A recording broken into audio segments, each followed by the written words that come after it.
इतिहास का अनसुना सच। तैमूर लंग बहुत ही निर्धन लड़का था। वह किसी धनवान व्यक्ति की भेड़ बकरियां चराया करता था तथा सुबह शाम किसी लोहार के अहरण पर घन मारने का काम करता था। परिवार में केवल उसकी एक माँ थी। एक दिन दोपहर के समय जंगल में पेड़ की छांव में बैठकर वह भोजन कर रहा था। तब उसे परमात्मा के रूप में कबीर साहब जी राह चलते दिखाई दिए।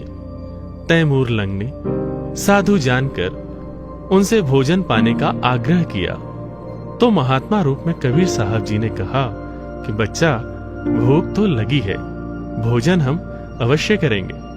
तैमूर लंग ने कहा, महात्मा जी, अभी तो भोजन कर लिया है, थोड़ी देर पहले आ जाते तो आपको भी भोजन मिल जाता। परंतु कोई बात नहीं, मेरा घर यहाँ से बस थोड़ी ही दूर पर है। मैं घर जाकर अपनी माँ से भोजन बनवाकर लाता हूँ, तब तक आप मेरी बकरियों का ध्यान रखना। कहीं खो गई तो मालिक मुझे दंड देगा। कबीर साहब जी ने कहा कि ठीक है बच्चे, मैं तेरी बकरियों का ध्यान रखूंगा। तैमूर लंग घर जाकर माँ से भोजन बनवाया तथा माँ के साथ भोजन लेकर आया तथा कबीर साहब जी को परोसा गया।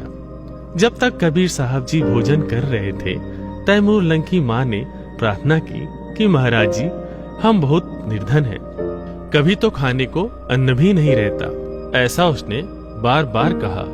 जब कबीर परमेश्वर जी भोजन कर कर उठे तो पास में बकरियों की बांधने की सांकल बेल पड़ी थी। उसे ही उठाकर तैमूर लंग की पीठ पर उन्होंने 7 बार मारी, फिर लात और मुक्के भी मारे।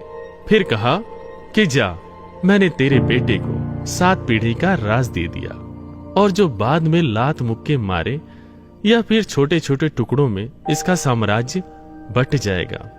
तैमूर लंग की माँ ने सोचा कि इस महात्मा के पास खाने के लिए रोटी तक नहीं है, तो 7 पीढ़ी का राज यह कहां से देगा।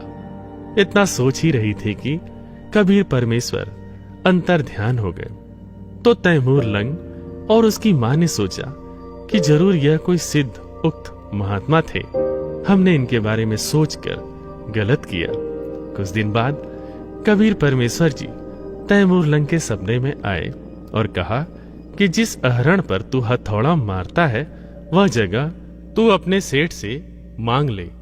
तैमूर लंग ने कहा कि वह मुझे कैसे देगा, मेरे पास उसको देने के लिए पैसे नहीं है।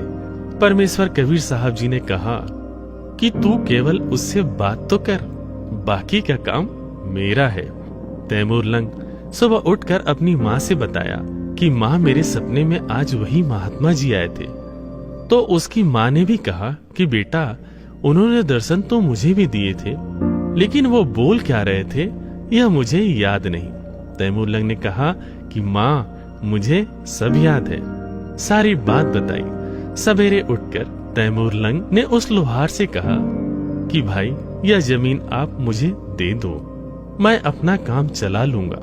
लोहार ने कहा कि भाई, यह जमीन मुझे बेचनी है, लेकिन तेरे पास पैसे नहीं है, तू मुझे कहां से देगा इसके पैसे। तैमूर लंग ने कहा, सेठ जी, आपका पूरा पैसा दे दूंगा, 6 महीने में आपके पैसे लौटा दूंगा। लोहार सेठ को पैसे की सख्त जरूरत थी, इसलिए अहरण वाले उस जमीन को तैमूर लंग को दे दी। परमेश्वर कबीर साहब जी ने तैमूर लंग को बताते रहे कि इस जमीन के चारों तरफ दीवार बनाकर इसके नीचे जो धन गड़ा हुआ है वह धीरे धीरे निकाल ले और अपना काम चला ले। तैमूर लंग ने वैसा ही किया। उस धन से कुछ कुछ घोड़े खरीदे और बेचने खरीदने का व्यापार करने लगा। लोग सोच रहे थे कि तैमूर लंग का तो धंधे ने हाथ पकड़ लिया, यह तो निहाल हो गया, लेकिन वह तो कबीर परमेश्वर की कृपा से धनवान हो रहा था। एक दिन तैमूर लंग जंगल में जा रहा था। कुछ दूरी पर उस गांव की एक लड़की कुछ काम कर रही थी। उधर से किसी राजा के सैनिक आए और लड़की को उठाकर ले जाने लगे। तो उस बहन ने आवाज लगाई, रे भाई तैमूर लंग, मुझे बचा ले, रे भाई तैमूर लंग, मुझे बचा ले। तैमूर लंग उस लड़की को बचाने के लिए राजा के सैनिकों से भिड़ गया लेकिन तैमूर लंग अकेला था। सैनिक 3-4 की संख्या में थे। तैमूर लंग को अधमरा करके पटक कर सैनिक लड़की को उठाकर लेके चले गए। जब उसे होश आया तो उसने सोचा कि इस राजा को सबक सिखाना ही है। उसने अपने जैसे ही कुछ गांव के युवा लड़कों को इकट्ठा कर उनको लड़ना सिखाया और बदले में उसको पैसे देने लगा, जिससे और युवा लड़के आकर उसका साथ देने लगे। उनको लड़ना सिखाया, हथियार बनाना सिखाया। ऐसे करते करते उसने अपने लिए एक बहुत बड़ी फौज बना ली। समय देखकर तैमूर लंग ने उस राजा पर हमला बोल दिया। राजा के सिपाहियों ने देखा कि उन पर हमला होने वाला है, तो राजा को जल्द सूचित किया गया। राजा का मुख्य सेनापति ने देखा कि उसके सामने लाखों की तादाद में सेना खड़ी है। सेनापति ने राजा से कहा कि महाराज, हमें आत्मसमर्पण करने में ही भलाई है। राजा ने तैमूर लंग के सामने आत्मसमर्पण कर दिया। तैमूर लंग उसे मारने गया तो उसे कबीर परमेश्वर की बात याद आ गई कि जीव हिंसा नहीं करना है। इसलिए राजा की जान उसने बख्श दी और कहा कि यह राज्य छोड़कर वह चला जाए। उसने ऐसा ही किया। कुछ समय बाद दूसरे राजा के राज्य में जाकर उसे भी जीत लिया। ऐसा करते हुए तैमूर लंग ने ईरान इराक को जीतते हुए मध्य एशिया से लेकर पश्चिम एशिया तक अपना साम्राज्य स्थापित किया। उसने भारत को भी जीता और दिल्ली को अपनी राजधानी बनाई।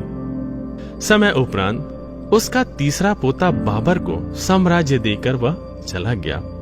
इतिहास गवाह है कि तैमूर लंग से लेकर औरंगजेब तक तैमूर लंग की 7 पीढ़ी ने दिल्ली पर राज की और उसके बाद समय के साथ साम्राज्य छोटे छोटे टुकड़ों में बट गया। कबीर साहब जी ने निर्धन तैमूर लंग की एक रोटी खाकर उसे 7 पीढ़ी का राज बख्शीश दिया। इसलिए कबीर परमात्मा ने अपनी वाणी में कहा है कि रोटी तिमर लंग को दीनी, ताते 7 बात साही लीनी। तैमूर लंग को 7 पीढ़ी का राज देने वाले वो अविनाशी परमात्मा कबीर साहब ही हैं। अपनात्माओं, तैमूर लंग से लेकर औरंगजेब तक 7 पीढ़ी यानी 7 पीढ़ी ने राज्य किया। औरंगजेब के बाद दिल्ली का जो राज्य था वो छोटे छोटे टुकड़ों में बट गया था। परमात्मा ने एक रोटी खाकर तैमूर लंग को 7 पीढ़ी का राज दे दिया। अब यूं तैमूर लंग बकवादा में पड़ गया, भगवान भूल गया, घड़ी माया होगी थी। फिर परमात्मा मिले इसको। एक दिन शिकार में गया हुआ था ये, और इसको एक चमत्कार किया इसके साथ और इससे पूछा कि तू 2 कौड़ी का आदमी, राज भूल गया भगवान को। उसके बाद तैमूर लंग परमात्मा से अक्षमा याचना की, नए सिरे से उपदेश लिया, फिर अपनी भक्ति अधिकारी बना। और अब कहते हैं जब देखो परमेश्वर कबीर देव जी ने एक रोटी तैमूर लंग को दीनी, ताते 7 बादशाही लीनी। एक रोटी खाकर 7 पीढ़ी का राज दे दिया। और श्री कृष्ण जी ने एक मुट्ठी चावल खाकर केवल एक मकान बनाया था सुदामा जी का। अपन आत्माओं, गीता जी अध्याय नंबर 2 के श्लोक नंबर 46 में कहा कि अर्जुन, जिस समय तुझे पूर्ण परमात्मा समर्थ भगवान की जानकारी हो जाएगी, उससे परिचित हो जाएगा, उस समय तेरी आस्था इस प्रकार रह जाएगी जैसे बहुत बड़े जलाशय की प्राप्ति के उपरांत छोटे जलाशय में जैसी श्रद्धा प्राणी की रह जाती।